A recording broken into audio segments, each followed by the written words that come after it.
Covid టైంలో మనం చూసాం. కోవిడ్ టైంలో అన్ని హాస్పిటల్స్కి డాక్టర్స్ అందరికీ కూడా అది కొత్త వైరస్, తెలియని వైరస్ కాబట్టి ఎలా ట్రీట్ చేయాలి అని చెప్పి ఐసీఎంఆర్ కొన్ని గైడ్లైన్స్ ఇచ్చింది కోవిడ్ టైంలో. మరి అలాంటి గైడ్లైన్స్ డెంగ్యూకి ఇవ్వలేదా?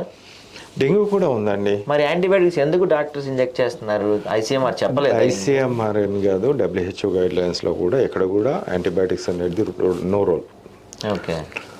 ఇప్పుడు ఐసీఎంఆర్ డబ్ల్యూహెచ్ఓ గైడ్లైన్స్ సేమ్ ఉంటుంది. Okay okay. వాళ్ళు ఒకటి చెప్తారు ఏంటంటే లిక్విడ్ మన హైడ్రేషన్ అంటారు. హైడ్రేషన్ ఇస్ పదం అనేది చాలా తప్పు. ఓకే. బ్లండర్ మిస్టేక్ అది. ఓకే. ఎందుకు అంటున్నా అంటే హైడ్రేషన్ ఈజ్ ఇంపార్టెంట్. మీరు ఎండలో రన్నింగ్ చేసినా ఎక్కడ ఏం పని చేసినా వాటర్ అనేది ఇంపార్టెంట్. అవును. బట్ ఇక్కడ హైడ్రేషన్ రోల్ అనేది తక్కువ. ఓకే.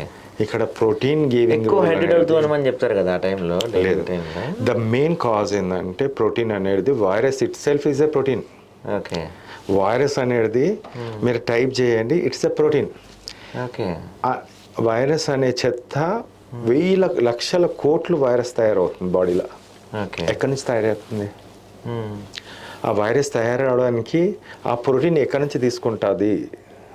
ఓకే. అది మీ బాడీలోనే ఉంది, బయట నుంచి ఎవడు ఇవ్వలేదు.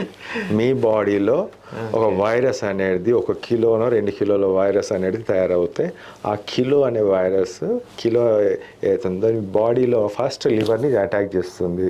లివర్లో నుంచి ప్రోటీన్ తీసేసుకుంటుంది, స్టోర్ అవుతుంది. ఆ తర్వాత బాడీలో ఉన్న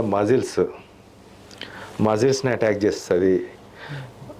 లివర్లో 2 కిలోల వైరస్ అనుకోండి, 1 కిలో వైరస్ లివర్ నుంచి తీసుకుంది, ఇంకో 1/2 కిలో మీ మజిల్స్ నుంచి తీసుకుంటుంది, ఇంకో 1/2 కిలో అంతా అయిపోయింది, ఎగ్జాస్ట్ అయిపోయింది, ఎక్కడి నుంచి తీసుకోవాలంటే బోన్స్ నుంచి తీసుకుంటుంది.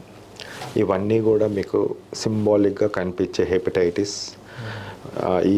ఇవన్నీ ప్రోటీన్ డెఫిషియన్సీ వల్లనే ఈ ఎంజైమ్స్ అనేది పెరుగుతుంది. సి రియాక్టివ్ ప్రోటీన్ పెరగడం, ఇవన్నీ కూడా ప్రోటీన్.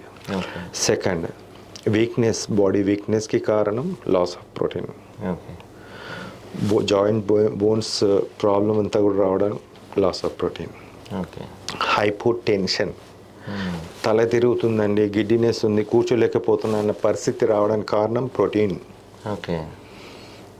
నేను కూర్చోలేకపోతున్నాను, protein. The BP is falling down, collapsing. నేనైతే హాస్పిటల్ అడ్మిట్ అవడానికి వెళ్ళి కూడా పడిపోయాను అక్కడ. That's what happen. Giddiness, that is giddiness అంటాం ప్రోటీన్ వల్ల. సెకండ్, ప్లాస్మా లీక్, బ్లడ్ అంతా లీక్ అవుతుందండి బ్లడ్ వెజిల్ నుంచి, ప్రోటీన్. ప్రోటీన్ లేకని బ్లడ్ వెజిల్లో ప్రోటీన్ ఉంటే లోపలే ఉంటుంది, అది లేనప్పుడు బయటకు వస్తుంది. స్టిల్ హైడ్రేషన్ అని ఫూల్ చేస్తారు. I will challenge to those people who are saying that దీనికి హైడ్రేషన్ అంటున్నారు. హైడ్రేషన్ కాదు, ప్రోటీన్.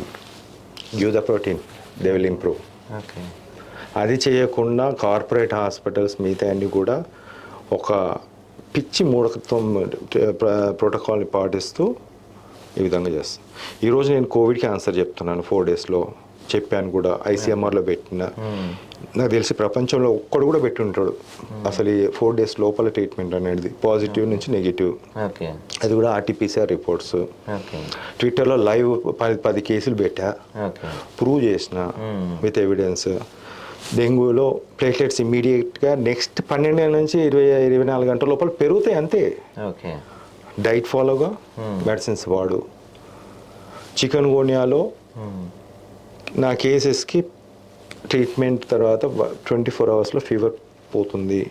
జాయింట్ పెయిన్స్ 2 to 3 డేస్లో మొత్తం కంప్లీట్ జాయింట్ పెయిన్స్ ఉండవు. ఇది నేను సాధించింది 2008లో. 2008లో అప్పుడు చికెన్ కొని వచ్చినప్పుడు అదే ప్రోటోకాల్ని ఈరోజు నేను వాడుతున్నాను. ఈరోజు ఇంకో కొత్త వైరస్ ఉంది, ఆ వైరస్ కూడా తగ్గిపోతుంది, ఫీవర్ అనేది తగ్గిపోతుంది, వైరస్ విల్ బి డైయింగ్. ఇప్పుడు మీరు నేను ఇంకోటి చెప్తున్నాను. హెచ్ఐవికి మందు లేదు అన్నారు. ప్రతి వాళ్ళు ఏం చేస్తారంటే డబ్ల్యూహెచ్ఓ కానీ ఐసీఎంఆర్ కానీ మిగతా మందు లేదు, వాళ్ళ మందు లేదు. వాళ్ళ మందులు ఏది యూజ్ చేయను నేను.